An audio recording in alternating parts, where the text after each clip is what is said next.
A significant win last night for the most expensive proposition in California history.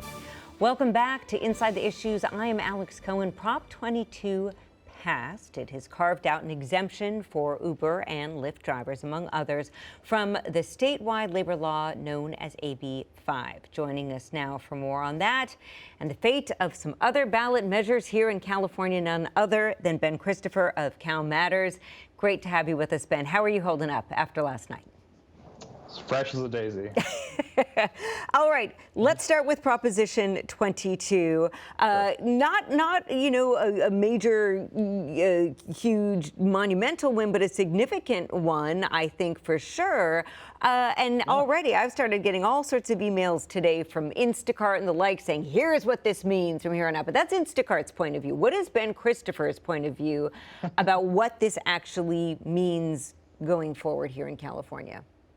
Well, no, I think it was a pretty decisive win. The last I checked, and all of these numbers are a little bit in flux because they're still counting votes, of course. Yeah. But the last I checked was 58 to 42, which is a pretty healthy margin, and it actually seems to have won in most counties. So it wasn't just concentrated in one geographical area. Actually, the one area that really seemed to reject this, at least so far, was the Bay Area. So it's kind of interesting, the home of Uber and Lyft and DoorDash. But look, I mean, these gig companies, Uber, Lyft, DoorDash, Instacart, they made what is clearly, as you say, a historically large bet on Prop 22, and it seems fair to say that it paid off pretty handsomely. There was legislation, as you say, AB 5, that would have forced them to treat their drivers as employees. There were court orders. There was the state attorney general and other state regulators that were really trying to force them to comply. And so as this last resort, they went to the voter and spent $200 million, more money than has ever been spent on any state ballot measure ever, I think, in the country. And a large majority of voters took their side and gave them the exemption to the law. And so I think what this means going forward, perhaps, is going to the voters is always an enticing option if large corporate interests or any kind of special interest doesn't get their way with the legislature. But I got to imagine that this provides a little bit more confidence to other similarly aggrieved corporate interests.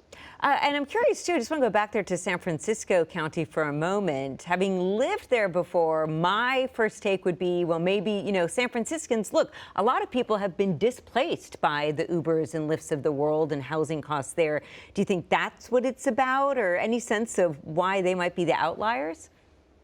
It could be. Also, just this became not necessarily a partisan issue, but certainly became an ideological issue where you had organized labor and a lot of progressive activists who were very much opposed to Prop 22.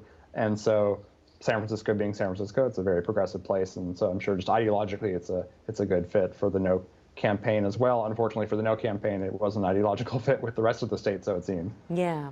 As you mentioned, ballots are still being counted, but let's talk for a moment. It seems quite likely that Proposition 21, what was being dubbed the rent control redux ballot measure, that it has gone down, and not by an insignificant margin there as well.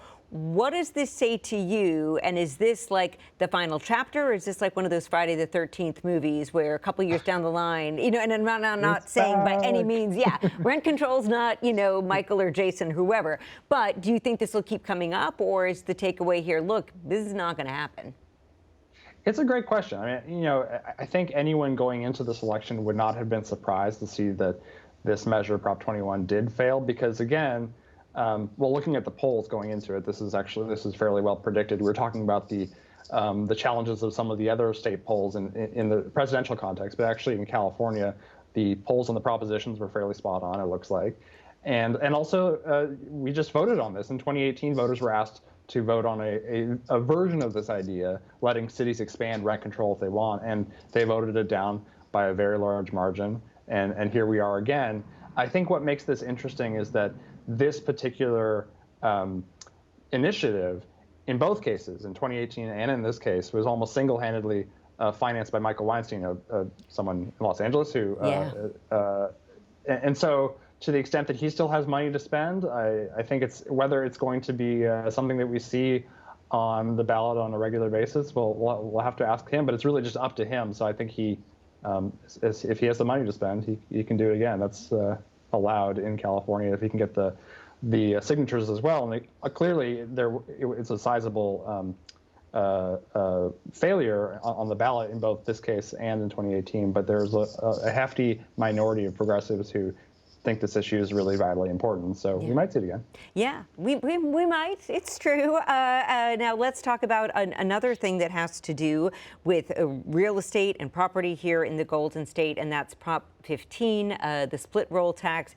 The most recent count that I'm seeing, it's much closer margin here, but it looks like right now it seems on track to fail. And I'm just curious what you think that's about, because it seems like it came out of the gate with kind of strong support, people with so much concern about the future of our schools, but somehow things changed along the way. What do you think happened there, Ben?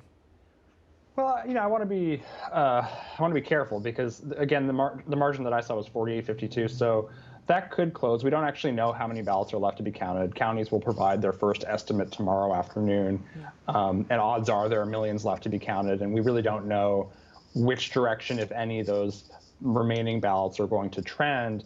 But yeah, certainly you'd rather be on the no side than the yes side at this point, because it is still down by a couple 100,000 votes. And look, I mean, the cliche in California politics is that Prop 13, that landmark tax ballot proposition, constitutional amendment from 1978, is the third rail of California politics. You hear that all the time, that you can't touch it. And I think for a lot of progressives, maybe there's the thought that maybe this year that truism about California is going to be proven wrong, at least in the sort of narrow sense applied to commercial and industrial property. If it fails, I wonder if the lesson that a lot of activists will take is that, well, actually, maybe Prop 13 really is the third rail after all. But again, except for coronavirus, right? I mean, they had been talking about Proposition 15 long before this pandemic hit. This has been in the works for a while. But I think with our economy in such dire straits now because of this pandemic and the thought that, even businesses, and especially businesses right now, are hurting, do you feel like, on a scale of 1 to 10, I guess I'm saying, how much do you think coronavirus might have affected this in the end? Because, this would have been forever, but we're in coronavirus now. Yeah, it's hard to imagine that the coronavirus doesn't affect everything in myriad ways. But, you actually had both sides of this prop, and virtually all the props, sort of adjusting their rhetoric around their various proposition positions as the pandemic was really hitting California. And so you saw on the yes side, there was really less of a focus on inequality and the unfairness of Prop 13, and really zooming in on the fact that it's going to provide more funding for schools and local governments, which absolutely need it right now. And so there was the hope, at least on the yes side, that actually the coronavirus might help their cause. And of course, on the no side, they made the argument that you just paraphrased, which is that, look, businesses are in really dire straits, and so do we really want to add another tax? I mean, when you asked about sort of what happened, what the lesson is here, obviously you also have to look at the money. This was a very expensive ballot measure, not quite as expensive as Prop 22, but the second most expensive, about $150 million on both sides. And the no side did outspend the yes side. And so, of course, you got to factor that in, especially when the margin looks like it's going to be so narrow.